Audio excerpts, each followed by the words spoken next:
এবং now let's get started. Bangladesh versus India, South Asian Classico, Asian Cup qualifier 2027 এর বাংলাদেশের পঞ্চম match. Jamal Bhuiyan ম্যাচের আগের দিন বলেছিলেন প্রচুর গালি হবে, প্রচুর হলুদ কার্ড হবে, প্রচুর ফাউল হবে। ম্যাচের শুরুটাতেই একটা থ্রোইন বাংলাদেশের, সেটা অবশ্য ইন্টেনশনালি সম্ভবত। আজকাল যেভাবে কিক অফটা দলগুলো করছে অনেকটা তেমন।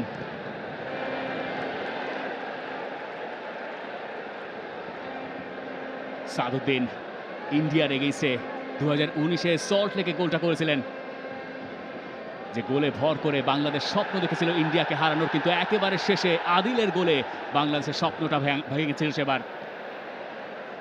সেই ম্যাচের পরও আরও কয়েকবার বাংলাদেশ মুখোমুখি হয়েছে ইন্ডিয়ার, পার্টিকুলারলি আরও 3 বার